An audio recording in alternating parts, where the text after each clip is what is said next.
Hi, I'm Morgan DeBond, and welcome to the Work Smart podcast.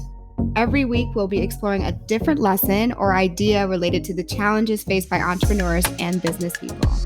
We'll be talking with everyone from top tech entrepreneurs to small business owners to give you the insight you need to make your business thrive. This podcast is here to help you work smarter, not harder. Thank you so much for going on this journey with me. Hey everybody, today I'm joined by Nakia Thomas, an entrepreneur and professional ghostwriter based in South Louisiana. In 2014, Nakia founded a small writing company that organically transformed and grew into what is now a six-figure full-service creative agency. Today, as the founder and CEO of a few editorial and creative suite, she and her team partner with high-profile entrepreneurs, executives, influencers, and small to large businesses and organizations across the country. Helping clients' voices and visions cut through the crowd, the Few Suite is a hub for content creation, providing brand development, design, copywriting and editing, social media, marketing, campaign management, podcast studio services, and of course, one-on-one book ghostwriting with Nakia. Nakia was a member of the September 2020 cohort, and so it's been about a year, and I'm so excited to catch up with her to see how she's been able to scale and maybe even transform her business over the past 12 months, even in COVID land. So welcome, Nakia, and thank you so much for joining me. Thank you for having me. I'm so excited to talk to you again. It's always a pleasure, and it's always something new that I learned with you. It's just always really good. Yeah. And it's so funny because I had posted on my Instagram that I was starting to work on my book, like my book outline and my book proposal. And you're like, I'm a ghostwriter.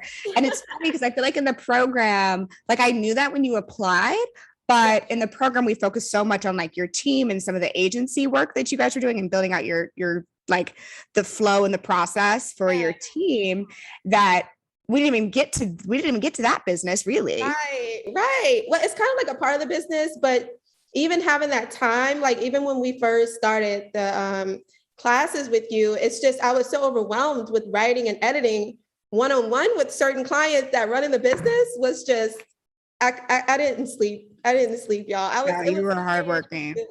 11 p.m. sometimes. No, you were definitely grinding. I want to actually read for you the last few sentences of your WorkSmart application and go down memory lane just a little bit. Okay. So one of the questions that we ask in the application is, why should you be selected for the WorkSmart program? And you said, my business is consistently growing, but too often the walls feel like they're closing in on me. I'm still new to this stage of my business, but I refuse to let this growth crush us. In December of 2014, I started my business as a one-woman show with one service, which was writing. Word of mouth and referrals grew my clientele to a prestigious level. However, every client that needed writing also, of course, sought after branding and marketing services. In the past, I've had to work with a few creative agencies, and I put that knowledge to work in my business. But fast forward to the end of 2018, I have brought on a few creatives in my circle, totally rebranded, and began to offer those services to my current clients. And of course, our workload grew weekly. Now, the questions I'm constantly asking myself are, does everything in my office still have to go through me before it goes to my client? How do I ever get over this hump? Am I handling my service processes right? Am I paying my team too much or too little? How will I possibly handle more clients? And how do I find time to grow personally without crashing under the workload? I'm laser focused and ready to grow properly, but I too often feel overwhelmed and stressed. I need someone with more experience than me to help guide me through this stage of my business. I have a big vision on the table and so many moving parts. I'm sure I can tackle them with efficiency, accuracy, and peace of mind. Ooh, that just brought back so many memories. Where were you? I was like, this is very thorough. You're like, it's a lot. Well, I'm a writer too. So, you ask me a question, I gotta explain down to the T what I'm talking about. That's right. Yes. So tell me, where were you? What is that? How does that make you feel hearing it now? Oh my goodness. I just go back in time and think about how overwhelmed I had no idea what I was doing, because I'm one of those, I guess you can say I went from being a freelancer to a CEO and I didn't know what hit me, because I'm like, okay, I have a team now. It's not just me. I have to handle clients, working with other people, putting them together, making it work. I tried to put as much knowledge as I got from my experience working with creative agencies, just during my time freelancing, whenever I had like a difficult time and I'm like looking for work, I can find a job at a creative agency, like as a writer. And so I had some experience, and I know a lot of different types of creative work that I can even do myself. And so like that experience helped me, but I had no idea what I was getting into. Talking about running a business, I was like, I was not ready for this. I was a freelancer, I'm a writer. Well, I think that's the case for so many entrepreneurs who, especially creatives, who then decide, okay, I'm going to take some of these clients in-house and build my own agency. And I'm going to start with the people that I already know, or the clients I already have. And then at some point, there's an inflection point, that step change growth that we talk about, where you're like, uh-oh, I'm at another level. I need more team. And then like, oh my gosh, managing people and being the boss and making decisions about vacation days and policies, what tools you're using. Crazy, because you start off and you do the 1099 thing, you get contractors. The couple people I had in my office, I knew them, so they were like friends. Right, I remember those days because we had talked a lot about that. We did. Okay. And it was just like training them to kind of get on our level, because we have high profile clients. We were doing work for the city. That's like our metro area. We were doing like high profile work. I've made a lot of connections writing. So I'm like trying to get them to that level too. And then it's just at the same time, I'm doing their work, my work, teaching, training. And then, you're lacking with money, because I really should have been charging more for things. And so at the same time, I can't hire more skilled people because I need to make more money. And that was an issue. So I was thinking about like, where do we go from here? That's right. No, you're in a really important moment for your business because you had more demand than you had capacity for. And that's actually the best moment to take a step back, because then you can at least go to sleep at night knowing, well, if I fix my capacity problem, whether that's because I don't have capacity or my team doesn't have capacity, then I know the money is there. I know the money is on the table. I just can't go get it. Yes. Right. And so, Tivy and I spoke. She was also in your cohort. So Tivy and I spoke a couple of weeks ago, and she was telling me how you guys still have a monthly call, which I think is so cool. Yes, I'm so thankful for them. I would say that's probably one of the most valuable things, is just being able to have that network, because I didn't have that before. And the way you do it is so small and intimate, and you actually know the people you're in classes with. Like, it's not 30 people up in here, or we're in a Facebook group and you really don't meet anybody, like you're just like messaging them. But with this, it's like, we really talked, like we got to know each other. We missed each other after our calls with you. So we was like, we got to keep this going. Everybody, I know, you guys were like, can we extend? I was like, no. You can pay for it, 25 months. Also, I got another cohort we got to get into. But, for me, I think one of the things I really liked about you all in your specific group was that we really focused on the fundamentals of like master your team and master your time first. And I think for some of you, I remember like listening to how you all spoke about yourselves, and very rarely did I hear the word CEO or owner. And it was oftentimes this kind of like cognitive dissonance that you are now like in charge of this business that's making a lot of money. Yes. And so talk to me about how in the last year you've been able to like restructure your mindset as the owner operator, as the CEO, and like what do those transitions look like? Let me tell you, you called me out the first time we had to do intros on that first call. And I have not forgotten your voice telling me, you just talked all this time and you have yet to say you the CEO. You made me repeat it. You was like, you know what? Say that you're the CEO. I definitely did. Oh, snap. Right. I forgot. That's why we're here. And so I definitely go back to that, taking charge. And I know that was our first lesson, was managing ourselves. And so getting our schedule together, leaving space, time to even like have meetings with clients, leaving space to meet with the team. It really helped me get more control as the owner, because before it's kind of like I was in the mix with them and we're just like, we're all chilling and talking about work. But now it's like, no, I have an hour for you today and I have 2 hours for you tomorrow. And so it's like way more clear for me. And I feel like it helps me work with my team better, which helps us grow better. And, everybody feels like we're organized. We're not all over the place doing whatever we want. And mindset wise, I feel I just had to remember, that this is something that's going to keep growing for years. This is not just, it just didn't hit me and now it's just this for 2020 or 2021. No, like we're building momentum. I remember waking up one day and being like, wait, I'm in business. Like I'm in business, like you. Yes. You are an actual business person. In business. Like it's not going to stop. The work doesn't stop. It's just ongoing at this point. And like, we're not shutting down. Like we're not closing our doors, right? Mm-hmm. Before it was just like, you're getting projects here and there. Like, no, we're in business. We get from 5 a.m. work is coming through the door. Emails are coming through, new requests are updates to old things. And so like, I feel understanding that this is a long haul and we're going for more growth.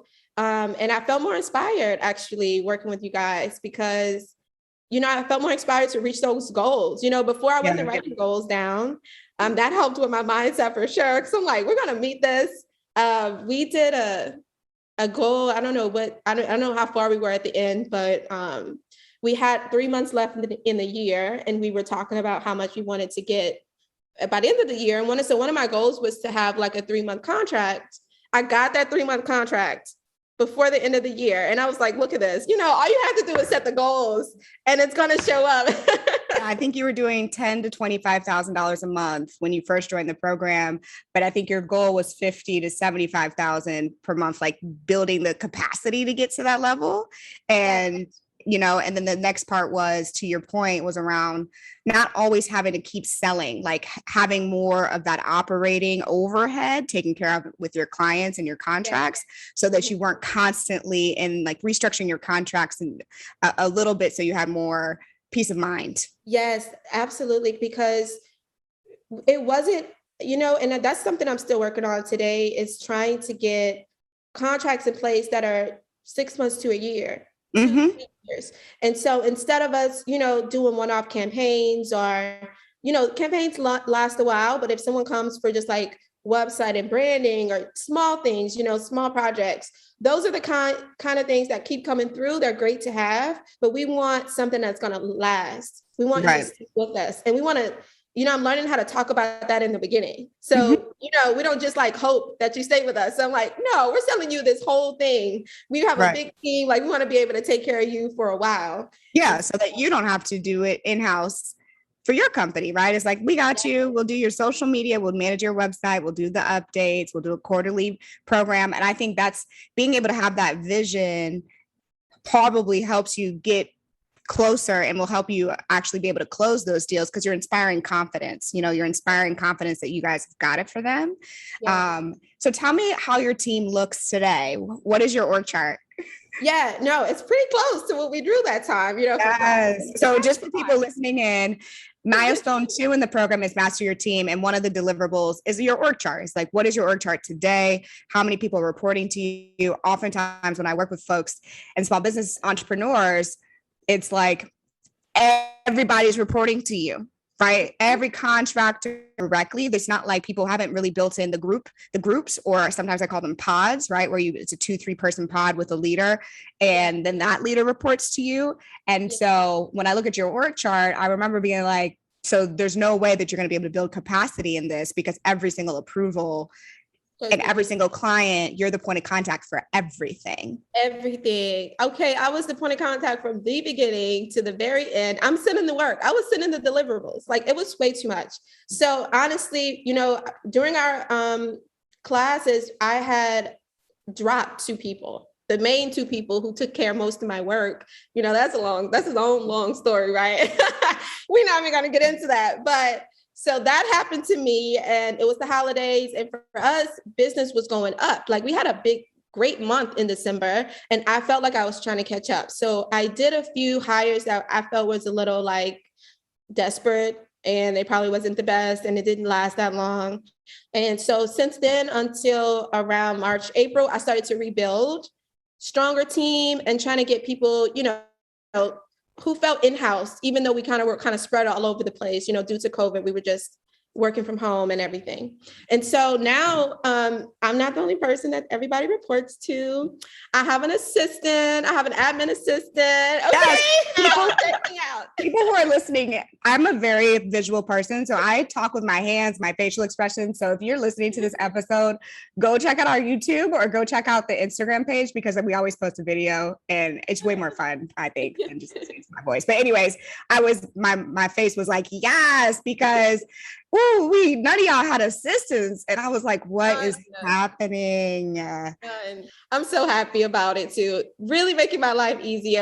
And it really shows me what it was like working with no help. Like, what was I thinking before? Or working with people with no experience. I feel I've learned to hire not just because, they're great, they're nice, they seem like they'll be perfect, we're cool. No, absolutely not. Okay. Yeah.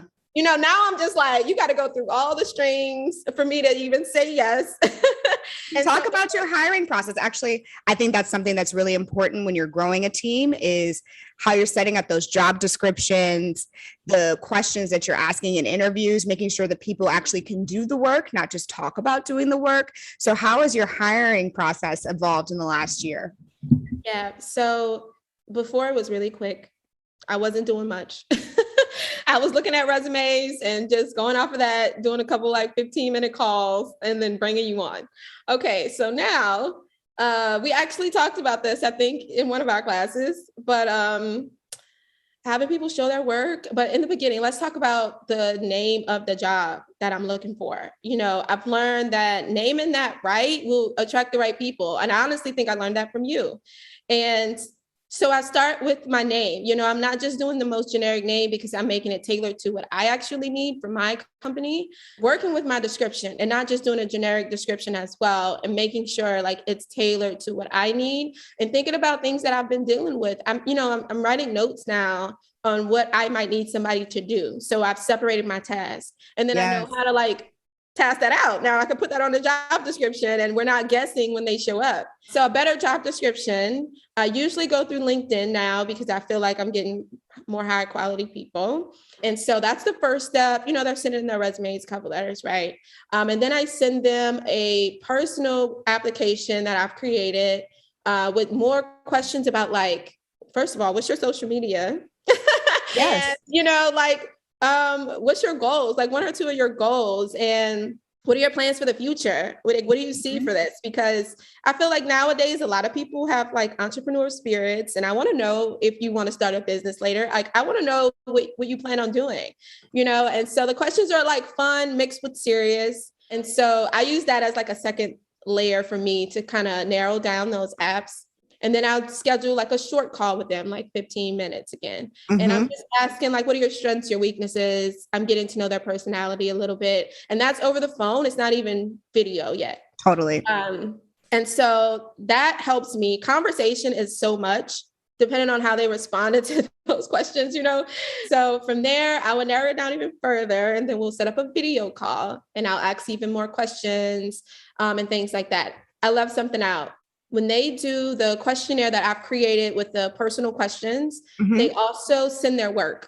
And I know we were just talking about that, but yes, especially if it's a design, anything, actually, I want to see what you've done. But then I also will do a test. So I have a test for writers and designers and stuff. And so it's a real life project that we've had to do before. And I want to see how you follow instructions. If you're going to miss anything, and I'm telling you how I want you to do it, where I want you to create it, and what software app, and how I want you to send it to me. And so all that stuff matters. I'm looking at everything. I'm like, you giving me a PNG? I said, give me a PDF. No, seriously. Anything. Yeah. I think the process you just walked through is exactly the process we talk about. And, I like giving information away for free. So what you all just heard is literally the exact recommendation that I would have for anybody. One, which is where are you getting, first, your job description. Okay. So the title of your job description needs to be specific, thinking about the level director, manager, VP, head of, associate, coordinator. Those all signal different levels of experience. And then certain words, like the word strategic. I don't like that word. It's too vague. What do we mean by strategic? Do we want an operator? Do we want somebody who's really going to do the work? Or we just want somebody who's going to tell you how to do the work, but not actually do it, right? Is going to want to hire a bunch of people underneath them. So think about your title and then description. To your point, know what you want them to do on day one. A lot of times people write generic job descriptions thinking about where they want this person to be in 6 to 9 months from now. But what you want to do is solve problems you have immediately and in the next 3 to 6 months, because a year from now might be too far away to actually hire someone for. So solve for the reality of your business today. And then the next thing is, where do your candidates hang out, right? Where are your candidates hanging out? If they're on Instagram all the time, that's fine, but you're probably going to get somebody who is on Instagram all the time, right? There's a whole set of people who never really go on Instagram once or twice a day, max. They're on LinkedIn, they're on Facebook, they're not even on social media at all. They may not even have a profile. They may just have a LinkedIn. So you have to think about what type of professional is good for your business. If you want a creative, then yeah, you might want to post on Instagram. But if you want a business manager, an operations manager, they're probably not on Instagram all the time. Yeah. So where you're posting your job is super important. And then the next one, which I think is really interesting, is once they apply, and I do this a lot as well, especially for Devon & Co., you have just a quick 3 to 5 question form, right? And you personalize it. You say, hey, it looks at your application, looks great. Just want to send you this quick application because you made it to the next round. A lot of people will drop off at that point. Yep. Okay. Because it's not easy for them anymore. Now they have to make a decision on if they actually want to work with you or they don't. And when they drop off, you let them. You do not follow up with them. You let them go. Bye-bye. Okay. And then the next part is the screener, right? That's that 15-minute call. Now I would have an assistant do the screener or somebody else on the team do a screener and take notes, because you don't want to waste your time either if this person's not a good fit. And a lot of times, in the first 10 minutes. But I'm gonna put that down. Okay, so somebody else does the screener, and that also gives you another voice of somebody else before you actually wind up really talking to this person. If they make it through the screener, amazing. Then you get on the phone with them. And to your point, you always want to do some sort of behavioral, real world example of something that they would have to do on day one to make sure that they actually have the technical skills. So it could be as simple as like, hey, here's the problem. Walk me through how you would solve this problem, right? And then they got to walk you through it. If you're in person, a lot of times they do this in the tech world. They'd say, write it on the whiteboard in the room.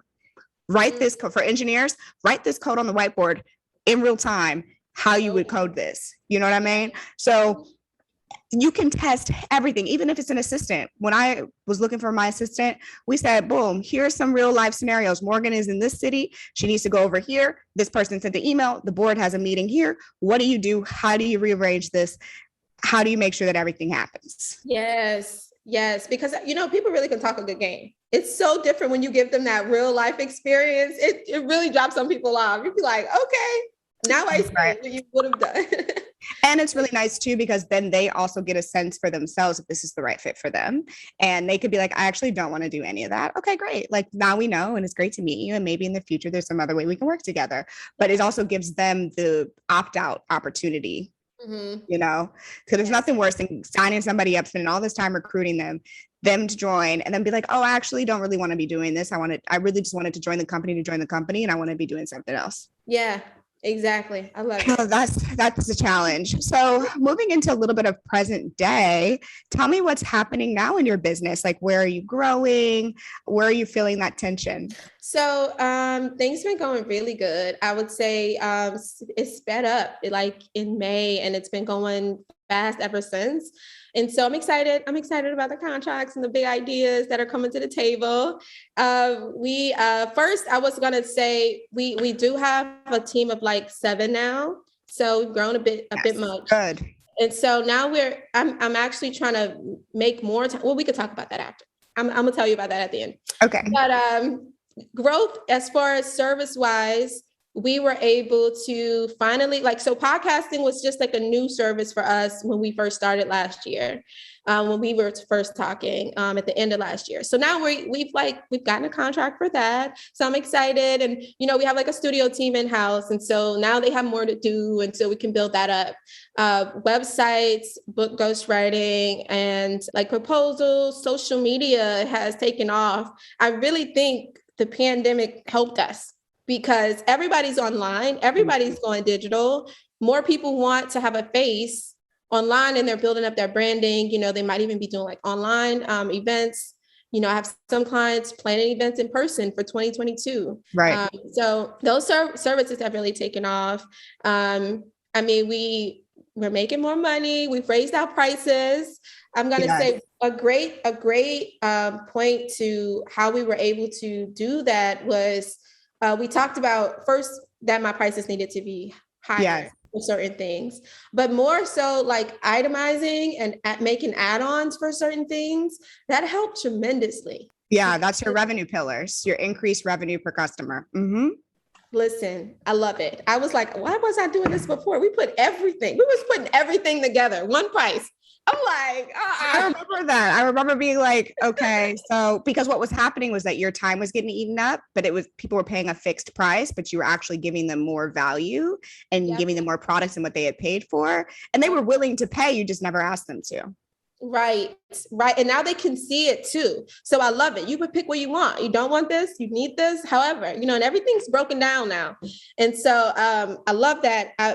One thing I've taken away that I really don't forget, besides managing myself, is trying to get clients from first call to invoice as fast as possible. Yes. You talk about that, and that's huge because before, the industry that I'm in, people can keep talking because we're talking about marketing and branding and big ideas. Before they pay, we could be talking a lot, Yes. And so that's all wasting time.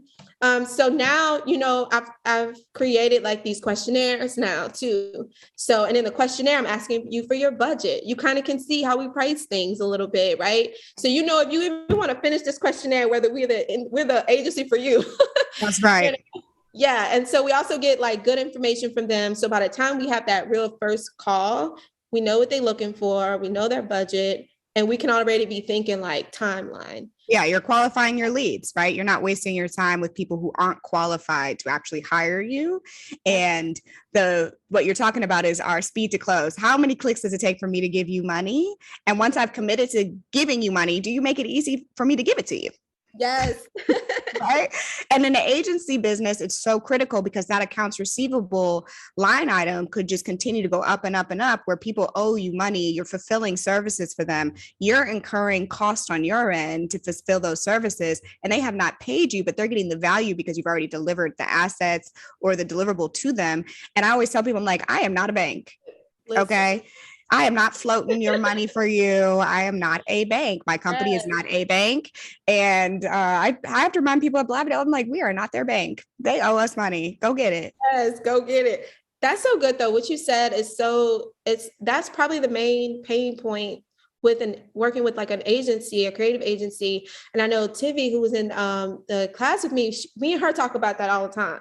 Because that's what it's like. And, I had to learn that these big businesses too, they are actually like, they're starting off with like credit loans and stuff. That's right. Take care of that, their team and everything. They have it's called a working capital, like a line of credit for working capital. Mm-hmm. Yes. And so I've been learning more about that this year. That has helped me a lot. And I'm just learning about business credit.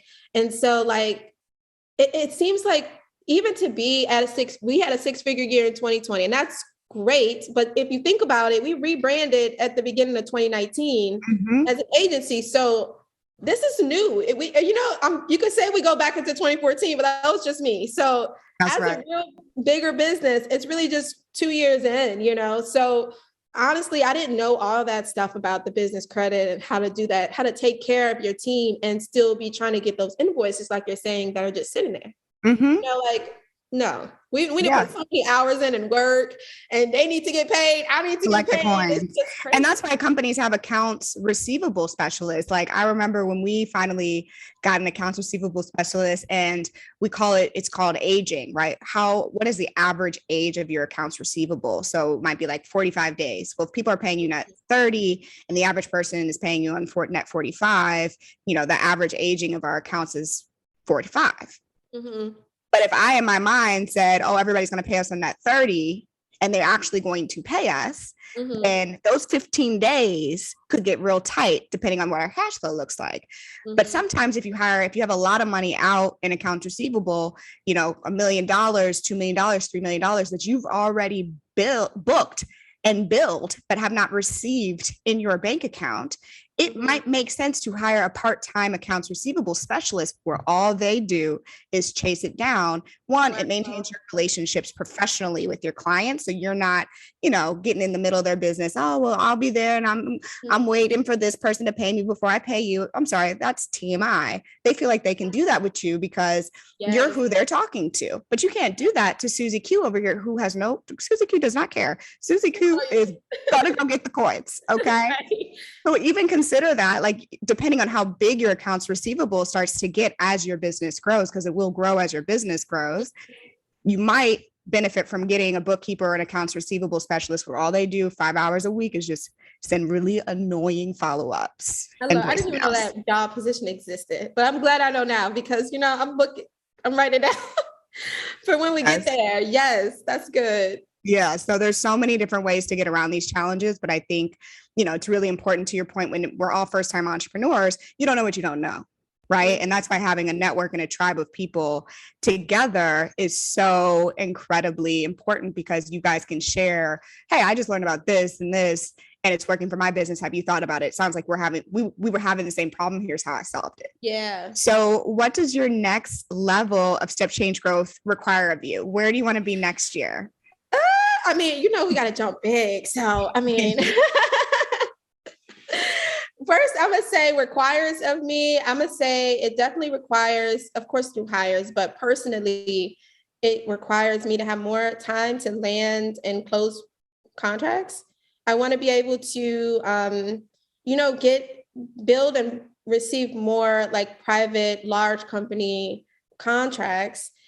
To do that, I would have to free myself up. I can't be the one doing all the work. One thing I think is very important that we also learn is to just have the team working on what's now so I can think about what's next.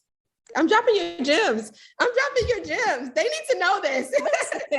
Well, it's funny because sometimes I'm like, we're interviewing. This is a part of the series where I'm just catching up with all the alum. And sometimes you guys say stuff and I'm like, damn, y'all really out here living this work smart curriculum. And I'm so proud. It makes me so happy because I know that when I first started it, I was kind of like, maybe I'm just crazy. Like maybe I just am making these things up. But, after years and years and years of coaching and really getting to know you all with these like super small, intimate groups and like following your journeys and everything, I'm like, no, like, I really believe in these principles, It works. And we need it. We need somebody to tell us the truth. That's what you're going to do. So, and so saying that though, keeping that in mind is making sure I have that time to land that stuff in the future or the new things that we want to add on and be able to take care of. And so, are we talking numbers or we're just talking about what I need to do? Okay. I like to be specific. Yes, I'm making sure. So I'm ready. We're already hitting close to what we made last year, and we're just in August. Yes. So, good. I had a meeting yesterday, got me hyped before the end of the year. So I think by the end of this year, we should at least be close to 250, 300,000. Let's go. 2x it. At 150. So that's I'm so proud of you. Oh my God, I might cry. This is incredible. Yes, 2x, 6 figures, multi 6-figure business in this thing. Let's go. We can do it. We're already there. I'm seeing it come in. I'm freeing my own stuff up to be like, you know what? I'm about to think even bigger. So 2022, definitely, more than that. If I can even reach 500, I'm trying to even work with like government agencies. Yep. We're still getting certified for certain things. between now and by the end of the year, we should have all that set up. And so we can even branch out of just private companies and do government contracts. We know that's, we can get $1 million contracts. That's right. That last years. And so that's where we're headed. Yeah. I like offer. $500,000 next year. Sounds great. Okay. I'm just going to put it into the universe. And that's reasonable. I mean, that's only 100K clients. Right. There's so many ways to break it down. My question to you is what will it take? And it sounds like what you've already said is that your sales process and sales funnel maybe needs to look a little bit different if you want to go after some of these bigger clients where you need to have the capacity. So one was just the credentials, right? You need to be minority and women certified. You don't need to be, but it will be really helpful. Yeah. And then two is nurturing on the lead generation side, right? Because you're going to have to, it's going to be a longer sales cycle. If you're actually going to hit that next year, you need to start now because those clients are not going to just like, a 30-day close, right? Your sales cycle is going to take longer with these bigger deals and you have to nurture that now. Right. Yeah. That's the main thing I'm working on. And so, that's what I see going into 2022, getting that. And what do you think in terms of how are you going to then make time for, or who's going to take over the day-to-day of the social? I'm going to push you. Who's going to take over the day-to-day of the social media, the website clients? Because in my mind, I see an org chart where it's like, okay, we have Holdco at the top. We have a account lead for government and your slower, but slow and steady wins the business, big clients. Then you have an account lead or services director for your day-to-day social media, website, quick copy, quick PR, small business. It's basically medium to small business, right? And then you have your solo entrepreneur support, which might include the books and the personal brands, right? And if you could have 3 group managers or 3 sellers or 3 account directors, you probably need both a salesperson and an account person. Then you can have time to be the CEO and not just over here on the right side of the org chart with the government folks. Yes. I'm writing this down because this is perfect. I never thought about it this way because usually, from just my past experience, you would have just like an account lead for different clients on that same level. But the way you just broke it down makes so much more sense because if you have those 3 managers, like somebody to take care of the government organization stuff, which is its own thing. And they speak different, they work different. Yes. It's different. Right. And then when you talk about the small business and stuff, that's kind of like where we're at now. That's just your day-to-day. That's your existing team. Yes. And then if I have support for the stuff that I work on one-on-one with just like book clients and stuff, that would be beautiful, a beautiful situation. So honestly, this is beautiful. We're not even there, but this is where I would want to definitely get.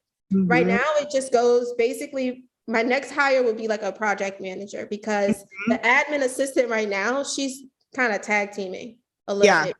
So there's someone over different departments and under them, we have help. So like we got a design lead, right? Which would be your centralized team. So then underneath all that would be your centralized services, which would be design, finance, HR, all the things that everybody needs. Yes.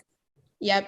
And so that's basically how it is now. And then above all them, which is admin assistant, it's just one girl, which she kind of helps us make our life easier. But when we grow, like you're saying, that all would change. We would have multiple managers to take care of certain things. Exactly. So it sounds like you need to do some org charting this weekend. Yes. And depending on your cash flow, you might want to go ahead and hire the government person, somebody who can help close and run the process for government, so that since it's a slower process, but it's like whales. I call it whale hunting, right? Yeah. You're gonna go. You're not shopping for fish. You're not fishing for little baby fish. You're fishing for a whale. It takes a long time. And that's perfect for right now too. Even bringing them on this early because I know it's a hot time, like in the fall for stuff like that too, with the government contracts. And even this person can start helping with the certifications and That's before we even get into it. Right. And then they feel more ownership because they're being in the beginning with you and growing it with you. And you can set up their contracts so that they get incentives when things close or when milestones are hit. So they get a base plus they get some bonuses. You want to match up your pay commissions and pay structure always to incentivize people to behave as you want them to. Right. Yeah. So that's something to consider as well for people who are able to have an impact on revenue is how are you compensating them for a job well done? Because they should be money motivated. Yeah, I love it. Wait, let me advertise my. Okay, you've got your growth notebook, growthnotebook.com. Okay. Yes, but no, I'm writing that down. That's such good help and planning for next year. I see it. Exactly. I'm so excited for you. Is there anything else that you want to share, you want to talk through? I feel like that's my main thing. It's just planning to go bigger. Making that time free, doing those next few hires, like you said, just planning it out. And that'll be my first step, making that chart, a new chart. Yeah, it's your new, whenever you go through your step change growth, right? You want to go back through the milestones. How are you managing your time? What are your CEO tasks? What are your operating tasks? What's your org chart? You got to start from the beginning. Yes, so good. All right, last question. For anyone who's considering the program, what do you think that they should know in advance before they get started? They should bring their A game. They should know that it's actual work. It's not just talking to Morgan on Zoom every couple of weeks. She's going to ask you questions that you need to know the answer to, and she's expecting you to know that. I love it because it makes us step up. Like, you're going to have to know your numbers, do the homework.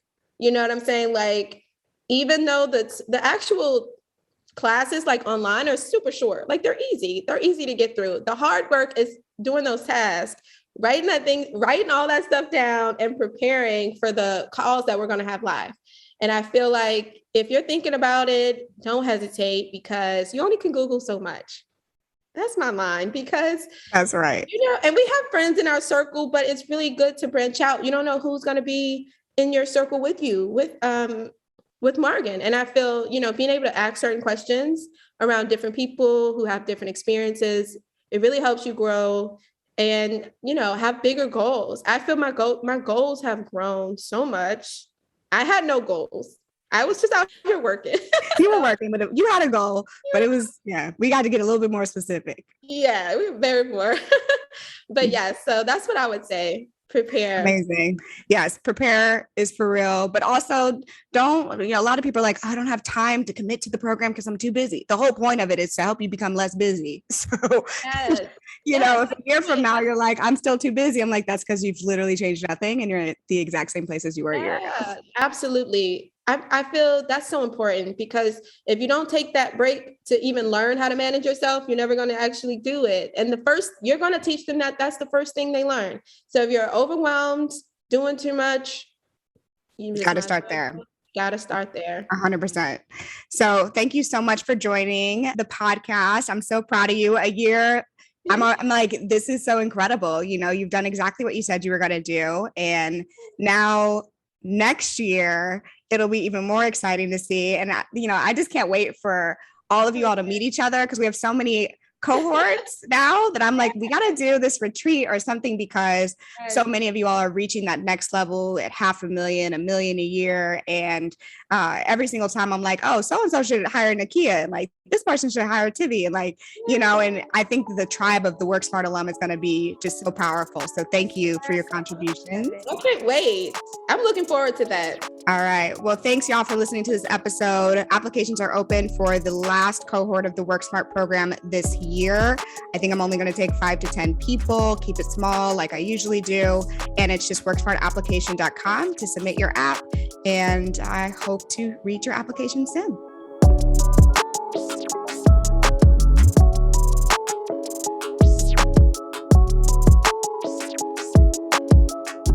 If you are enjoying the podcast so far, please like and subscribe. It's really important to me that more people get access to this information, this unfiltered point of view from an entrepreneur who's done it. And I hope that you're enjoying it. Go ahead and leave me 5 stars, and I'll see you next week.